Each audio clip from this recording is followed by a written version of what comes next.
हरे कृष्णा।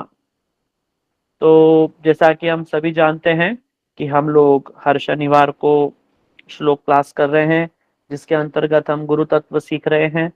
और गुरु तत्व सीखते सीखते हमने अप्रोक्सीमेटली 9 श्लोक कंप्लीट किए हैं। जो लास्ट श्लोक हमने सीखा था वो गुरुवो भगवत संति वाला श्लोक हमने सीखा था। मैं आशा करता हूँ कि आप सभी ने यहाँ तक श्लोक याद करने का प्रयास अवश्य ही किया होगा। और अभी जब एक श्लोक में अभी आज जो सिखाने वाला हूँ उसके बाद में हम लोग आप सबसे पूछेंगे कि किस किस ने कौन कौन सा श्लोक लर्न किया है, कैसी प्रोग्रेस है, कहाँ पर हम पहुंचे हैं, कहाँ तक जाना है, वो हम इस क्लास के बाद फिर सबसे पूछेंगे। ठीक है। तो आज जो हम श्लोक करेंगे ये बहुत ही इंपॉर्टेंट श्लोक है, गुरुर न सस्यात। अगर दीदी ये अगर हम लगा सकते हैं स्क्रीन पे तो प्लीज लगाइए। पर ये जो श्लोक है ये बहुत इंपॉर्टेंट है, जो कि है गुरु न सस्यात, स्वजनो न सस्यात, पिता न सस्यात, जननी न सस्यात, देवम न तत्स्यात्, न पतिश्च सस्यात्, न मोचयेद यः समुपेत मृत्युम। ये बहुत इंपॉर्टेंट श्लोक है। ठीक है। और ये ऋषभ देव का श्लोक है और ये बहुत इंपॉर्टेंट है। किस प्रोस्पेक्टिव में?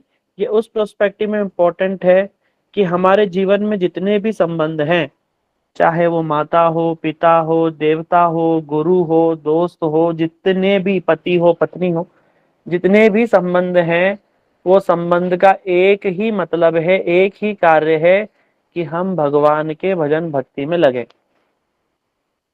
और अगर वो संबंध हमको इस कार्य में नहीं लगाते हैं तो फिर उस संबंधों के होने नहीं होने से कोई भी लाभ नहीं है।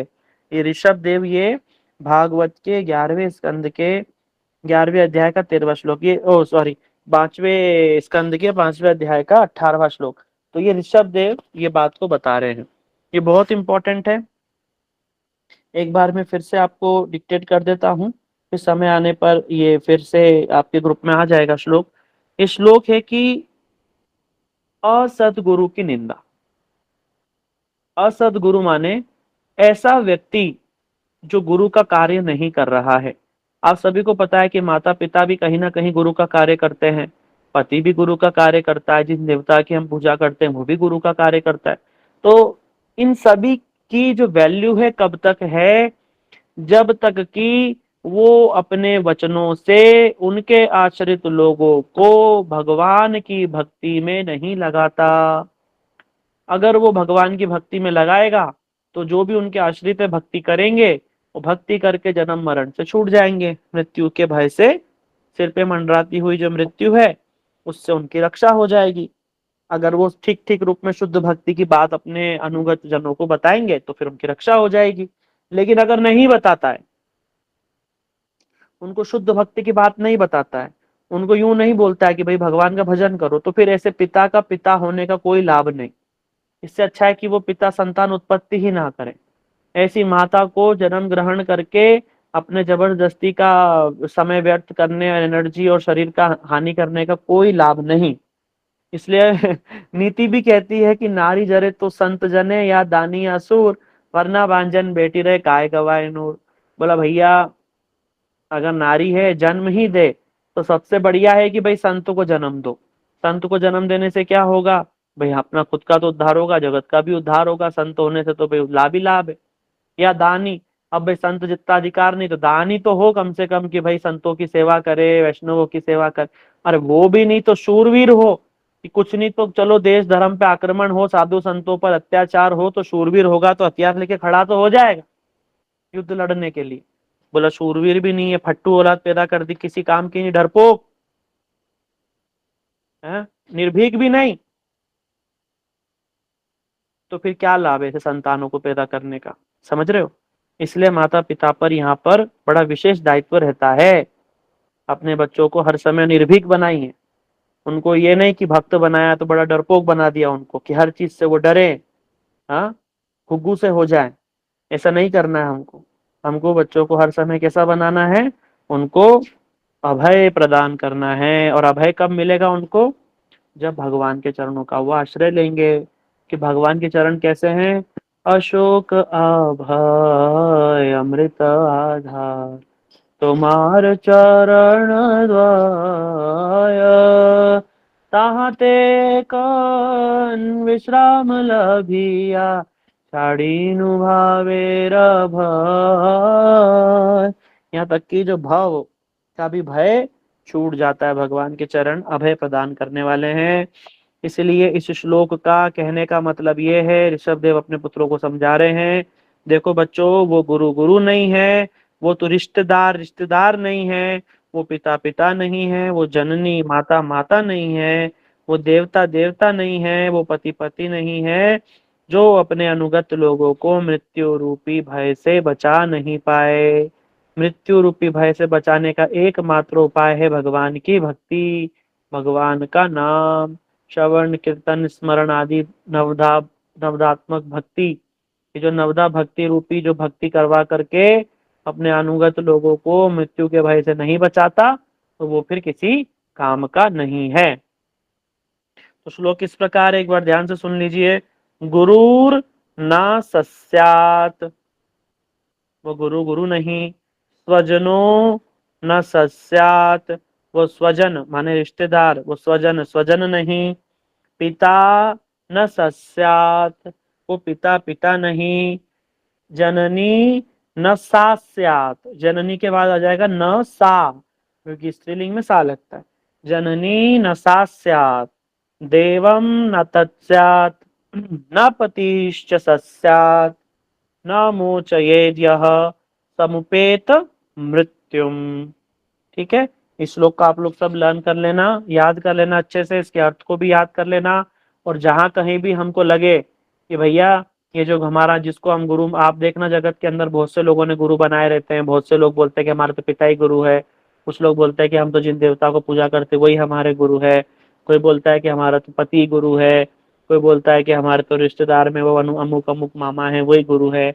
उनको भैया गुरु है तो देखो कि क्या वो हम सबको शुद्ध भक्ति में लगा रहे हैं, क्या वो हमारा जन्म मरण से छुटकारा कराने की कोशिश कर रहे हैं, क्या वो कोशिश कर रहे हैं कि हम भगवान की भक्ति में लग करके अपने जीवन को सफल बनाएं।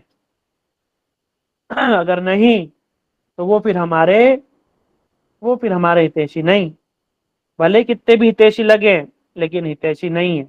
इस शरीर का कितना भी लाभ कर लो, ये शरीर तो मिट्टी में ही मिलने वाला है। तो जो शरीर का हित कर रहे हैं वो तो क्षणिक है, समय समय की बात है, शरीर है जब तक वो चलेगा।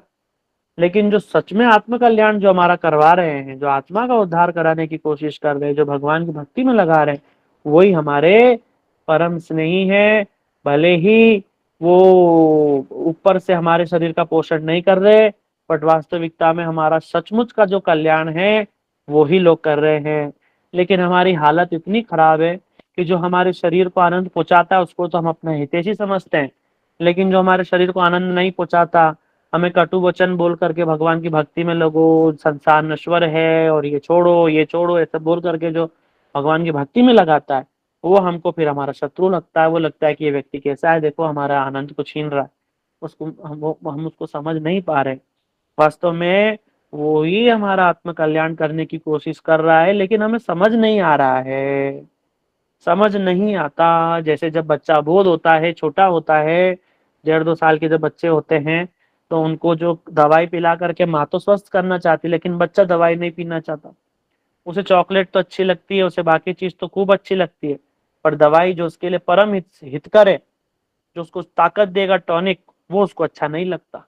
अब माँ जोर झपट करके जब उसको पिलाती है तो उसको बड़ा गुस्सा आता है, कभी रोता है, कभी सिर पटकता है, कभी चिल्लाता है, क्योंकि उसको अपना हित और अहित पता ही नहीं, अज्ञान में है। उसी प्रकार हम भी कहीं ना कहीं गुरु वैष्णवों के अभाव में, शुद्ध ज्ञान के अभाव में, हम भी कभी ना कभी अज्ञान में थे। और जो हमारे शरीर का पोषण करते वो हमें बड़े अच्छे लगते, बहुत अच्छे लगते थे। अरे वाह, कितना हमारे को देखो प्यार करते हैं, कितना हमें खिलाते, हमारे समय से हमारे को जो चीज की जरूरत पड़ती है शरीर को ला करके देते। ऐसे जो लोग थे वो हमें बड़े अच्छे लगते थे। और जो बोले कि भैया कष्ट करो, सवेरे उठो, भगवान का भजन करो, मंदिर जाओ, धाम जाओ, वो हमको लगता है क्यों जबरदस्ती फालतू की बातें कर रहे, कि भगवान क्या हमारे लिए बैठे क्या मंदिर में है? यही काम रह गया कि भगवान भगवान कुछ नहीं होता है।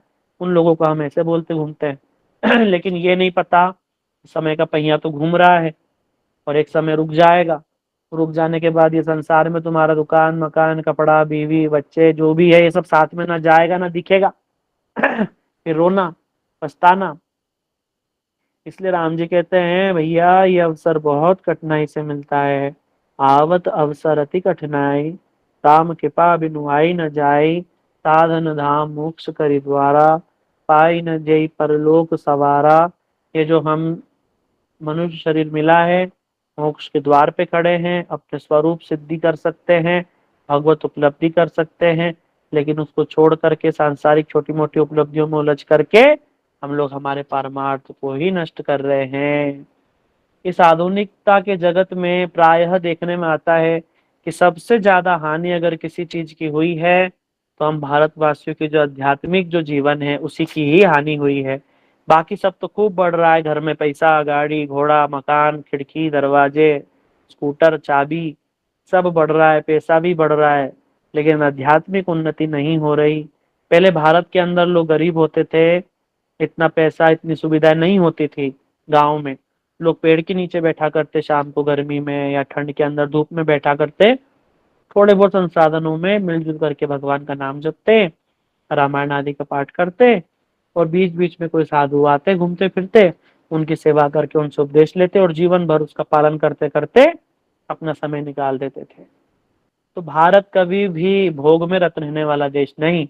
भारत, भा माने ज्ञान, भा माने प्रकाश, भा माने विज्ञान, इसमें सदा सर्वदा रत रहने वाला उस क्षेत्र के जो लोग हैं वो भारतीय कहलाते हैं, और ऐसे लोगों का जो देश है वो भारत कहलाता है। ऐसे दिव्य भारत में हमारा जन्म हुआ, लेकिन कुत्ता बिल्ली के जैसे हम जीवन बिता रहे हैं। कारण ये है कि हमारी स्कूली शिक्षा स्कूलों में हो गई। स्कूलों में होने से हमारे पाश्चात्य जगत और जो जीवन के जो मूल, जो मौलिक हमारे जो सिद्धांत थे, अध्यात्म था, भक्ति थी, उसकी शिक्षा हमको स्कूलों में मिली ही नहीं। अब रोटी कपड़ा मकान के चक्कर में पढ़ाई करते हैं। आप देख लो, कोई बच्चा स्कूल जा रहा है, उससे पूछो कि स्कूल क्यों जा रहा है, एक ही लक्ष्य है, एंड रिजल्ट यही है कि भाई रोटी कमाएगा, शादी होगी, बच्चे पैदा करेगा और जीवन जिएगा। भाई इसीलिए तो जा रहा है ना भैया स्कूल में। क्यों? ये क्या क्या सचमुच में आप बताओ कि क्या बच्चा, जो हम आप देखना, एक औसतन देखना, जब बच्चा 24, कम से कम 22 से 24 साल का हो जाता है, जब उसकी पढ़ाई पूरी होती है ग्रेजुएशन तक, बीएससी बीटेक एम जो भी करे, एमबीबीएस करेगा तो 30 ही साल हो जाते हैं। हाँ, अगर कोई ठीक ठाक पढ़ाई करे तो 23-24 साल तक उसकी पढ़ाई होती है। उस पढ़ाई में सिर्फ बच्चों को हम यही सिखा रहे हैं कि तुम रोटी कैसे कमाओ, अपने लिए भोग कैसे इकट्ठा करो, और कैसे इंजॉय करो, हाँ, और कैसे इस प्रकृति का शोषण करो। क्या हम यही सिखाने के लिए बच्चों को स्कूल में भेजते हैं क्या? देखो आज ये श्लोक तो हम सीख रहे हैं, ये श्लोक आ गया तो देखो आप सबको ये बात बतानी पड़ेगी, बड़ी गंभीर बात है। आप लोग सब प्राय गृहस्थ हैं, घर में रहते हैं, अपने अड़ोस पड़ोस में सब देखते हैं। क्या आपको नहीं लगता कि बच्चे स्कूल कॉलेज में जाकर के आजकल क्या सीखते हैं? अगर मैं गलत बोल रहा हूं तो थम्स डाउन करके बताओ कि नहीं प्रभु जी आप गलत बोल रहे हो। हमारे बच्चे स्कूल में गए और ऐसे भगवान बनकर के आए, बिल्कुल ऐसा लगता है जैसे राम जी गुरुकुल से आ गए हों वापस। हैं? जैसे बचपन में लोग गुरुकुल जाते थे ना, और फिर उसके बाद फिर उनका संस्कार होता था, वापस आ जाते थे गुरु आश्रम से, वैसे आते हैं हमारे बच्चे, इतने पढ़े, इतने आदर सत्कार, वाह वाह, माता पिता का इतना सम्मान, और बड़े बुजुर्गों को तो बिल्कुल पलकों पे बिठाते हैं। और देश में किसी लड़की पे बुरी नजर नहीं, कोई दारू नहीं, कोई सिगरेट नहीं, कोई बीड़ी नहीं, किसी प्रकार का कोई नशा नहीं, कोई चोरी नहीं, कोई चकार। हमारे बच्चे प्रभु जी स्कूल में पढ़ करके आए हैं, एकदम समझो देवता ही होकर के आ गए हैं। कितने लोगों को ऐसा लगता है? समझ में आ रहा है क्या कहना चाह रहे? ठीक इसका उल्टा हो रहा है, हम ये कटाक्ष कर रहे हैं। स्कूल कॉलेज में जा करके जितनी भी गंदगी है वो कहाँ से सीख करके आ रहा है? वो इस विद्या से सीख करके आ रहा है। क्यों? क्यों? क्योंकि जो ज्ञान देने बैठा है वो टीचर, जो कि 15-20-25 हजार के लिए वहां खड़ा होकर के टीचिंग दे रहा है, उसके मन में भोग विलास भरा पड़ा है। उसके मन में ये उद्देश्य नहीं है कि ये विद्या को दे करके मैं बच्चों का उद्धार कर दूं या बच्चों का जीवन को सुधर जाए। उसके मन में ये है कि मैं पढ़ाऊं तो मेरा एक महीना हो तो सैलरी मिले तो घर जाके अपना काम करूं। तो जो उसके मन की भावना है वो सामने वाले में चली जाने वाली है, सीधी सीधी बात है। पुराने समय में जो गुरु वैष्णव होते थे तटस्थ लक्षणों को शो करते थे। उनके हृदय में किसी से राग नहीं, किसी से द्वेष नहीं, तपी होते थे, साधु होते थे। वो बच्चों को बिल्कुल तटस्थ होकर के जो ज्ञान उसको चाहिए वो दिया करते थे, चाहे कला हो, वाणिज्य हो, गणित हो, अध्यात्म हो, धनुर्विद्या हो, जो विद्या वो सीखना चाहे बालक, वो सीख करके अपना मार्ग चुन सकता था और उस मार्ग में चल सकता था। अगर शिष्य बोले गुरुदेव हम विवाह करके संसार में रहेंगे और अपना कर्तव्य कर्म का पालन करेंगे, गुरुदेव बोले जाओ तथास्तु। कोई बोले शिष्य नहीं गुरुदेव हमको अध्यात्म विद्या जचती है, हमें ऐसा लगता है कि हमारा जीवन अध्यात्म का अनुसंधान करने के लिए हुआ है, गुरु जी बोलते जाओ तथास्तु। और आजकल क्या हालत है? और वो ऐसे टीचर उम्मीद करते हैं कि बच्चे हमें गुरु बोले। क्या वास्तविकता में गुरु होने के लक्षण है? भाई गुरु शब्द गुकारस अंधकारस्य, और जो रू शब्द है वो प्रकाश का प्रतीक है, जो अंधकार का नाश करके ज्ञान रूपी प्रकाश फैला रहे वो गुरु है। देखो कौन है गुरु? क्या गणित का टीचर अज्ञान का अंधकार नाश करके क्या ज्ञान फैला रहा है? आजकल जो स्कूलों में गणित पढ़ के, पहले के तो बेचारे जो छोटे मोटे हिंदी मीडियम से तो गांव के गणित पढ़े हुए थे, वो तो फिर तो भी सब्जी का मोल भाव कर लेते थे हाथों पे ही, मुंह जबानी। आप लोगों में से भी बहुत लोग होंगे ऐसे पुराने जो कर लेते होंगे।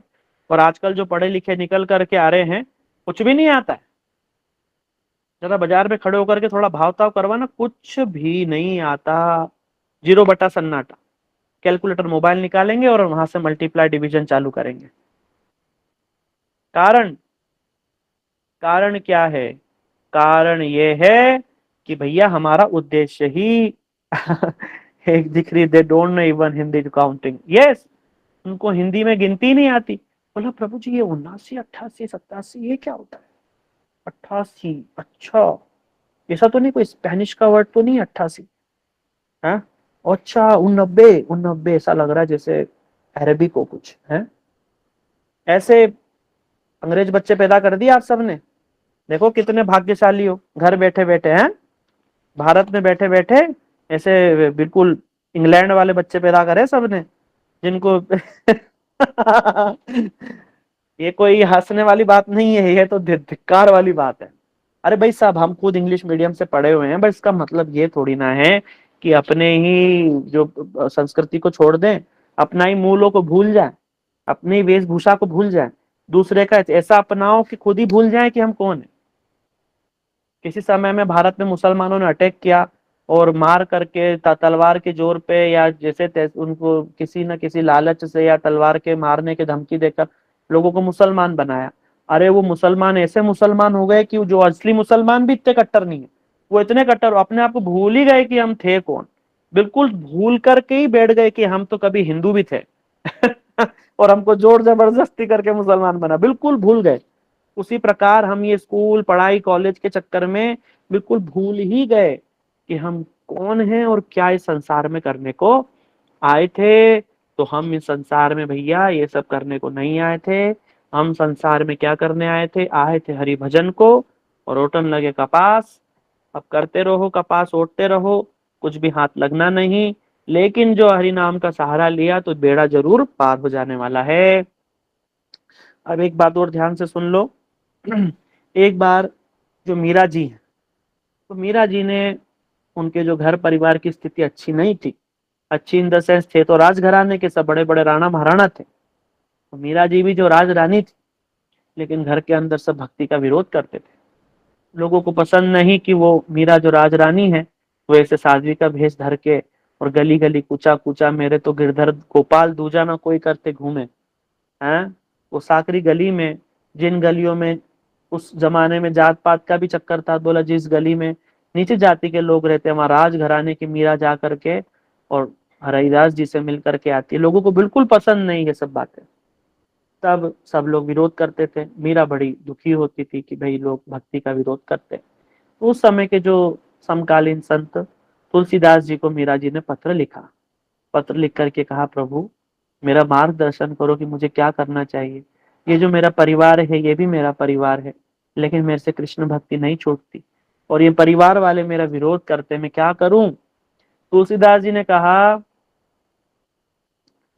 कि यद्यपि परम स्नेही, बोले कि जिनके प्रिय न राम विदेही, कोजी त्यजिए सम कोटि बेरी सम यद्यपि परम स्नेही। कहा कि जिनको राम और सीता माने सीताराम राधे श्याम जिनको ये प्रिय नहीं है, ऐसे लोगों को कोटि बैरी करोड़ों दुश्मन के समान मान करके उनको छोड़ देना चाहिए। यद्यपि वो कितने भी हमारे प्रिय हो, उनको छोड़ दो। फिर उदाहरण क्या दिया? उदाहरण दिया जैसे भरत ने महतारी का त्याग किया। भरत को जैसे ही पता चला कि कैकेयी ने राम का वनवास कराया, भरत ने उनको झपट करके बोला कि तू कैसी माँ है। उसी समय माता का त्याग किया है। और प्रहलाद ने पिता का त्याग किया। ऐसे अनेक उदाहरण है। किसी ने पति का त्याग कर दिया, किसी ने पत्नी का त्याग कर दिया। क्यों? सिर्फ एक ही कारण से किया कि उनको भगवान का भजन प्रिय नहीं। तो त्याग करने का मतलब क्या? त्याग करने का मतलब ये कि उनको लात मार दो, ऐसा नहीं। त्याग करने का मतलब उनके विचारों का हम अब अपने मन में प्रवेश नहीं कराएंगे, उसको रोक देंगे, और जो हमारा शुद्ध भक्ति का विचार है उसको रख करके अपने जीवन को आगे बढ़ाएंगे। ठीक है। तो ये श्लोक की बड़ी सुंदर व्याख्या हो गई। आप लोग सब इसको याद करो, ये बड़ा इंपॉर्टेंट है। इससे क्या होगा?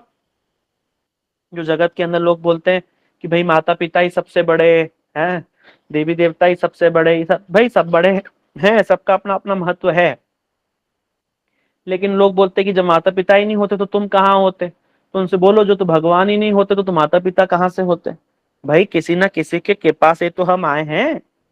माता पिता को पता था क्या कि तुम उनके पैदा होने वाले हो? आप में से कितने लोगों के माता पिता को मालूम था कि आप उनके घर में पैदा होने वाले हो? या आप में से कितने लोग हैं जो कि डिसाइड करके आए कि भैया ओके मेरी माता होंगी रेणुका शर्मा एंड पिताजी होंगे कैलाश दत्त पांडे, तो इन दोनों के घर में मैं पैदा होऊंगा? ऐसा किसने डिसाइड किया है क्या? नहीं ना। किसने डिसाइड किया? भाई जिसने डिसाइड किया है उसी के हाथ में सब छोड़ दो। माता पिता का अपना सम्मान है और देवी देवताओं का अपना सम्मान है। पति पत्नी जितने भी सगे संबंधी हैं सबका अपना अपना सम्मान है। लेकिन कोई भी भगवान से बड़ा नहीं है। भगवान तो भगवान ही है और वो शुद्ध भक्ति से प्राप्त होते हैं। जो शुद्ध भक्ति करेगा उसको जन्म मरण से मिलेगी मुक्ति। और भैया जो इन चक्रों में पड़ा रहेगा तो पड़े रहो और मिल जाओगे एक दिन तुम इन मिट्टी। तुम्हारा काम धाम सब धरा का धरा रह जाएगा और मिट्टी में मिल जाओगे। फिर वही जन्म लेना, वही मरना। इसी ये श्लोक बहुत इंपॉर्टेंट, इसीलिए प्राय प्राय हमारे गुरु वर्गों ने इस श्लोक को प्राय प्राय प्रचार करने गए तो इस श्लोक को बार बार सुनाया है। आप लोग भी लर्न करो और सुनाओ। ठीक है। 21-41 हो गए हैं। अब हम आप सबसे हैंड रेस करने वाली एक्टिविटी कराएंगे। कोई भी अनम्यूट नहीं करेगा, अभी सिर्फ हैंड रेस करके बताना है। ठीक है। और जैसे ही हम बोलेंगे वैसे ही आपको हैंड रेस करके बताना है। मैं पूछूंगा किसने कितने कितने श्लोक किए हैं तो आपको हैंड रेस करना है। ठीक है। आप में से कितने लोग हैं अभी तक? टोटल आज का श्लोक मिलाकर 10 श्लोक हो चुके हैं। आप में से कितने लोग हैं जिन्होंने 9 श्लोक अब तक जो हमने करे हैं वो सब याद कर लिए हैं? जल्दी बताओ कितने लोग हो गए हैं पूरे 9 श्लोक जिन्होंने याद कर लिए? ओ माय गॉड, इतने सारे लोग! हे भगवान!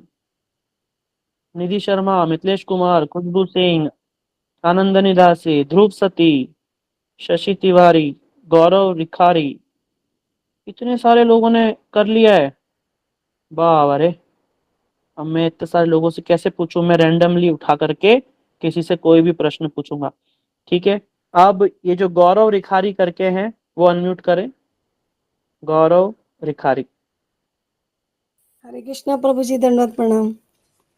धन्यवाद प्रणाम। आपका नाम माता जी? प्रभु जी, दीपा रिखाड़ी। दीपा जी। दीपा जी आप जो श्लोक सुनाएंगे उस श्लोक है शब्द ब्राह्मणी निष्णातो। इस श्लोक जी को सुनाएंगे। जी प्रभु जी। जी प्रभु जी, ये पिछली बार वाला है ना? हाँ। शब्द ब्रह्मणि निष्णातो न निष्णात परम परे यदि श्रम तस्य श्रम फलो ही धेनु मिवा रक्षत। आपने तो देख करके पढ़ा है माता जी। प्रभु जी मुझे फिर याद है। तो पक्का? जी प्रभु जी। तो फिर अर्थ सुनाओ। फिर देख के क्यों पढ़ा आपने? नहीं प्रभु जी, अच्छा चलो अर्थ सुनाओ। इसमें अर्थ है कि कोई जैसे कोई वेदों का पारंगत है, विद्वान होने पर भी ना जो ब्रह्म हम्म ज्ञान से हम्म ब्रह्म ज्ञान से रहित व्यक्ति को अगर परमार्थिक परिश्रम मतलब जैसे किसी ने कोई वेदों का पारंगत है और बहुत विद्वान है और उसे ब्रह्म ज्ञान होने पर भी मतलब उसका जो परिश्रम है अगर उसने उसे भगवान की अनुभूति है तो तब तो भगवान की अनुभूति होने पर भी उसका वो फल प्राप्त होने योग्य। अगर उसे भगवान की अनुभूति नहीं है तो उसका यह श्रम करना निष्फल है, क्योंकि जैसे बाज गाय होती है ना, तो उसी प्रकार हम्म ये निष्फल बताया गया है। ठीक है, और अच्छे से करना अगली बार से, ठीक है। और जी जी कोशिश करना है कि बिना देखे बोले, ठीक है। जी जो प्रभु। भी याद किया है वो कॉपी किताब बंद करके, और सही जी में कि भगवान मैं का आपको देख रहे हैं। दोबारा सुना देती हूँ। नहीं अभी नहीं, अभी अगली बार सुनाना, ठीक है। नेक्स्ट टाइम से, जी ठीक है।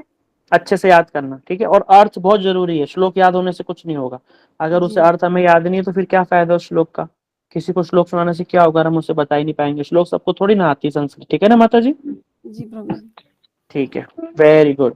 अब जो ध्रुव सती हैं, अब आप अनम्यूट करो जल्दी से। जी प्रभु जी। ध्रुव, हरे कृष्ण। हरे कृष्णा। आपका नाम ध्रुव प्रणाम। है। जी। दंडवत प्रणाम, दंडवत प्रणाम। ठीक है प्रणाम। प्रभु जी, आप हमें श्लोक सुनाएंगे। आपने सभी श्लोक याद किए।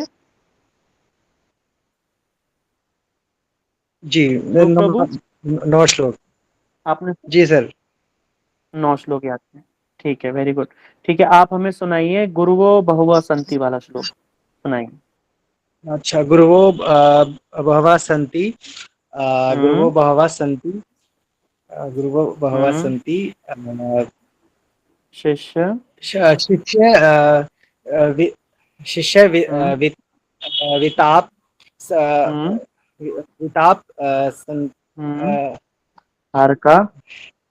विताप हारकः दुर्लभ हम्म दुर्लभः तद्गुरु तत् गुरुर्देवी अ, सदगुरुम सद्गुरुर्देवी देवी। स- हम्म सद्गुरुर्देवी सद्गुरुदेवी शिष्य अटकता शिष्य या संताप हार का, ठीक है। संतापहारकः। ठीक है, आप अब ये वाला श्लोक सुनाओ, तद विज्ञानार्थम वाला सुनाओ। हाँ, तत् विज्ञानात् स गुरुमेवाभिगच्छेत् समित पाणी श्रोतेम ब्रह्मनिष्ठम। तस्मात् गुरुम प्रपद्येत सुनाओ। तस्मात् गुरु प्रपद्येत जिज्ञासु श्रेय उत्तमम शब्दे परेण निष्णात्म हम्म ब्रह्मणि उपश्रमाश्रय। ब्रह्मणि उपश्रमाशय, ठीक है। उपश्रमाश्रय। वेरी गुड, बहुत हरे सुंदर। कृष्ण। अर्थ, अर्थ याद किया कि नहीं। हर्ष किया था तो, लेकिन फिर भी अभी अच्छे से याद नहीं हो अच्छे रहा है से अभी। करके, अच्छे से करके फिर अगली बार सुनाना, ठीक है। जी प्रभु जी। ठीक है, वेरी गुड, वंडरफुल ट्राई, है ना। अच्छे से ऐसे ही लगे रहो, ठीक है। हरे कृष्णा। हरे कृष्ण प्रभु। मिथिलेश कुमार कौन है। हरे कृष्णा प्रभु, मिथिलेश प्रभु माता हरे जी कृष्णा हैं प्रभु कि। जी, दंडवत प्रणाम। दंडवत प्रणाम मैया। आप जी सुने, श्लोक याद किए। जी प्रभु जी। आचिनोतीय शास्त्रार्थम सुनाइए। ठीक है प्रभु जी। श्री गुरुदेव की जय। आचिनोति शास्त्रार्थम आचार्य स्थापयति अपि स्वयं आचरते स्माद् आचार्य स्नेन कीर्तितः। शब्द ब्राह्मणी सुनो। जी। शब्द ब्रह्माणि शब्द ब्रह्माणि निष्णातो न निष्णायाति परे यदि हम्म श्रमतस्य फलो हि धेनुमिव मिव मिव रक्षतः। रक्षित, ठीक है। ही धेनु में व रक्षित, ठीक है। जी वेरी जी गुड, बहुत सुंदर, अच्छे से सुनाया गा के। अगली बार से और उच्चारण स्पष्ट रखना, ठीक है। बार बार सुनो, सुनाओ लोगों को, और अच्छे से याद हो जाएगा, ठीक है। जी। ठीक है, बहुत बहुत धन्यवाद। शशि तिवारी, शशि तिवारी। हरे कृष्णा प्रभु जी, दंडवत प्रणाम। दंडवत प्रणाम। माता जी, कौन सा श्लोक आपने सबसे अच्छे से याद किया है। प्रभु जी याद तो सारे हैं, पर आपके सामने बोलने में थोड़ा हो सकता है अभी थोड़ा कॉन्फिडेंस कम हो। बट याद तो ठीक है। सारे किए हैं। आचार्य माम विजानीयात सुनाओ। जी प्रभु जी। आचार्य माम विजान्या नान नान मन्येत कहिर्चित नम्रत बुद्ध चासूयेत सर्वदेवो गुरु सर्वदेवो मयो गुरु। न मर्त बुद्धि आसुयेत, ठीक है, या फिर मर्त बुद्ध्यासुयेत बोलेंगे इसको, ठीक है। जी प्रभु जी। उसको अच्छे से याद करना, ठीक है, नेक्स्ट टाइम से। ठीक है, आपका उच्चारण ठीक है, पर जो आप श्लोक गलत याद नहीं करना, ठीक है, अच्छे से जो मैंने बताया ना वैसे ही याद करना, ठीक है दीदी। जी प्रभु जी। अच्छा है, आपका उच्चारण अच्छा है। अर्थ प्रभु याद जी किए? जी प्रभु जी। अर्थ सुनाओ। जी इसमें भगवान श्री कृष्ण जो है ना उद्धव जी से कहते हैं हम्म। कि गुरु को ही मेरा स्वरूप समझना चाहिए, कि मुझ में ठीक और है। गुरु में कोई अंतर नहीं होना, मतलब भगवान में और गुरु में कोई अंतर नहीं समझना चाहिए। हम सभी क्या हम्म, करते हैं, गुरु के प्रति मृत बुद्धि रखते हैं, लेकिन हमें क्या करना है, गुरु के प्रति मृत बुद्धि नहीं रखना है। जैसे हम सभी लोग खाते पीते सोते और उठते बैठते हैं और बीमार होते हैं, हम्म, ऐसे गुरुदेव भी होते हैं। परंतु गुरुदेव को हमें हम्म, साधारण नहीं समझना है, क्योंकि गुरुदेव हम्म, तो सर्व सामर्थ्यवान है, वह सब कुछ कर सकते हैं, क्योंकि हम उन्हें भगवान के समान ही मानना चाहिए। इसीलिए कहा गया है कि हमारी जो गुरुअष्टकम है उसमें कहा गया है, साक्षात द्विरीतमें समस्त शास्त्रे रक्तस् तथा भावेत्युष। सभी शास्त्रों में गुरु की महिमा को विग्रह रूप हम्म। में गान किया गया है। हरे ठीक है, कृष्ण। Very good. धन्यवाद धन्यवाद धन्यवाद। खुशबू दीदी। हरे कृष्णा प्रभु जी। हरे कृष्णा। कौन सा श्लोक सबसे अच्छे से याद किया आपने आउट ऑफ 9? कौन सा प्रभु श्लोक जी सबसे सारे अच्छे से? किए हैं। सारे अच्छे से किए हैं पक्का? जी प्रभु जी। लास्ट टाइम आपने सुनाए थे ना? जी प्रभु जी।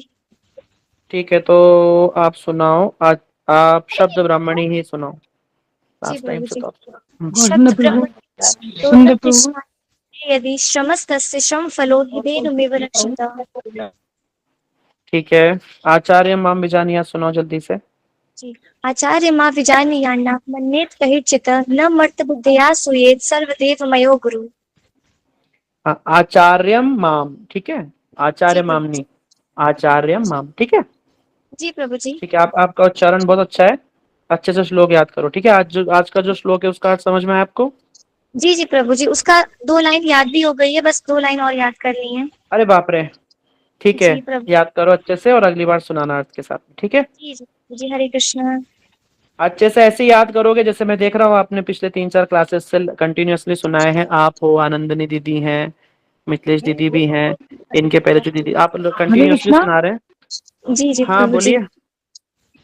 तो आप लोगों का हम नोट कर रहे हैं, ऐसी बात नहीं है। हमने पहले बोला है कि जो सबसे अच्छे से लर्न करेगा और जो हमारे परिक्रमा तक सारे श्लोक परिक्रमा तक जब तक ये ब्रजमंडल परिक्रमा आएगी, जब तक जो व्यक्ति जितने श्लोक हम सुनाएंगे सारे श्लोक जो याद कर लेगा उसके लिए हमारी तरफ से फ्री परिक्रमा रहेगी, ठीक है। जय हो प्रभु जी। श्लोक विथ अर्थ, ठीक है, फिर जी जी ब्रजमंडल प्रभु। आपके लिए फ्री।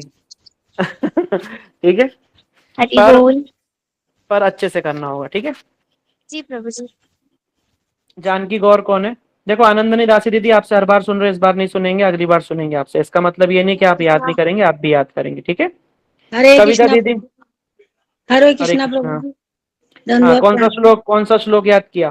मेरे को पहला वाला याद है, एक ही याद किया?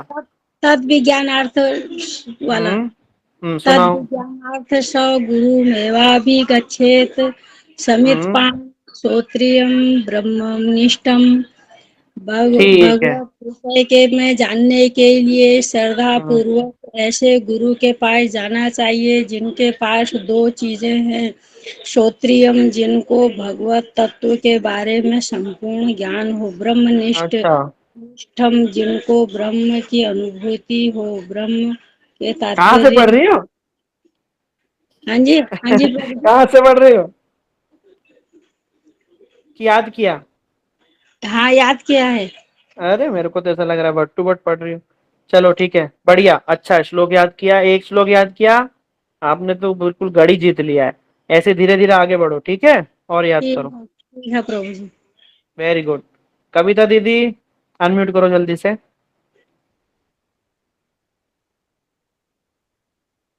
हरे कृष्णा। कविता दीदी, निधि दीदी, आप में से कोई है? कृष्णा प्रभु जी, दंडवत प्रणाम। दंडवत प्रणाम। दीदी आपने लास्ट टाइम श्लोक सुनाए थे? नहीं प्रभु जी। ठीक है, तो आप इस बार सुनाओ नायमात्मा प्रवचनेन। सारे श्लोक ना, याद किए? जी प्रभु जी सारे श्लोक लेने। ठीक है, नायमात्मा सुनाओ। नायमात्मा प्रवचनेन लभ्यो न मेध्यान बहुना श्रुतेन यमे वेश्विनुते तेन लक्ष्य लभ्यस्तयेष आत्मा विवृणुते तनुम स्वाम। लभ्यस्तस्यैष, ठीक है। प्रभु जी और अच्छा उच्चारण है आपका बहुत। यस्य देवे सुना एक बार?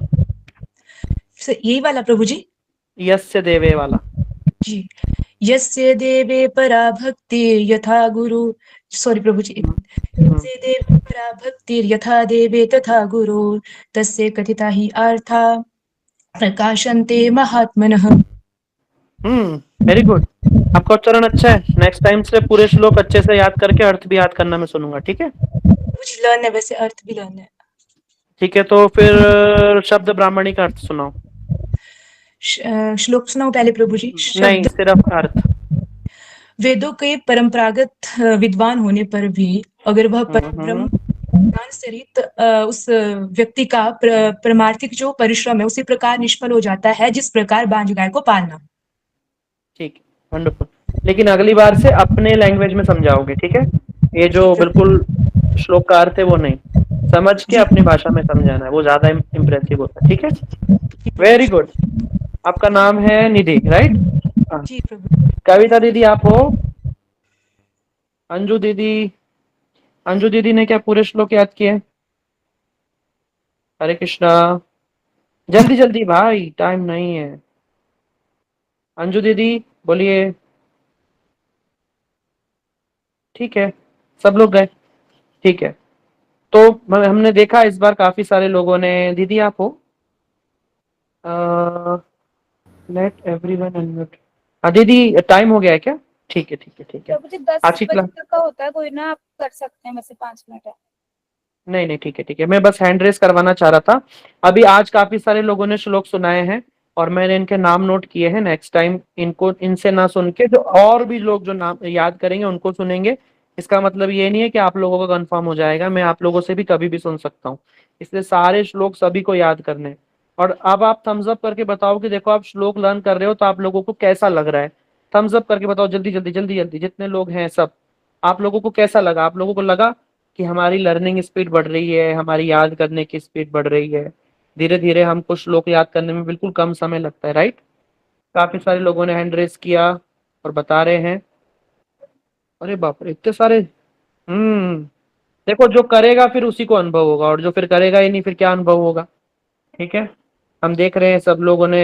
अरे इतने सारे, इतने सारे हाथ, वाह! अरे आप लोगों ने तो हैरानी कर दिया मुझको। अच्छा आप लोग बताओ, हैंड्स अप करके बताना, हैंड्स अप करके, कि कितने लोग हैं उन्होंने कम से कम 5 श्लोक याद कर लिए हैं। 5 श्लोक। हमने देखो अभी तक 9 वालों तो बहुत सारे थे, अब 5 वालों का नंबर है। जिन्होंने 9 में हाथ खड़े करे थे वो रहने दो, 5 वाले बताओ 5 याद किए हैं। ठीक है, अच्छा ईशिता रेडा, उमा अरोड़ा, शशि तिवारी, रीना। ठीक है ठीक है ठीक है ठीक है, मतलब ऐसे भी बहुत सारे लोग थे जिन्होंने 5 श्लोक याद किए हैं।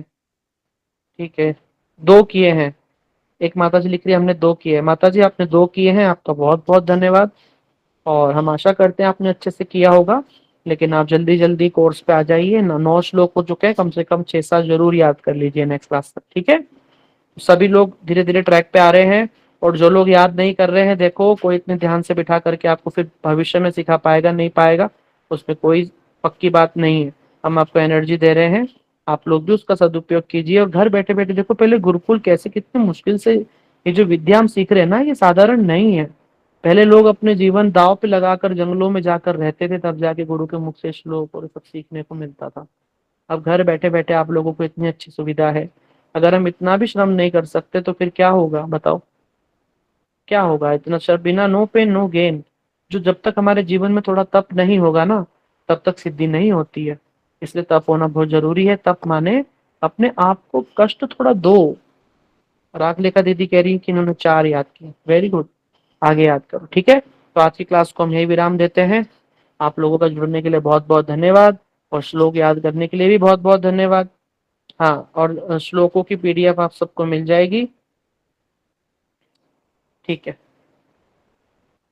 अच्छा, अंजू शर्मा दीदी बोल रही कॉल आ गया, तो कोई बात नहीं दीदी, नेक्स्ट टाइम सुनेंगे। आपने 9 श्लोक पूरे याद करे हैं? हैंड्स अप करके बताओ। अंजू दीदी पूरे याद करे हैं 9 श्लोक? ठीक है, ठीक है, ठीक है, ठीक है, ठीक है। आप सबका जुड़ने के लिए बहुत बहुत धन्यवाद। आप लोग इसी प्रकार याद करते रहिए, हरि नाम करते रहिए, कथा सुनते रहिए। आप सबका दिन, साल, महीने सब शुभ हो। हरे कृष्णा, दंडवत प्रणाम। वांछा कल्पतरुभ्यश्च कृपा सिंधुभ्यश्च पतितनां पावनेभ्यो वैष्णवेभ्यो नमो नमः। हरे कृष्णा, दंडवत प्रणाम।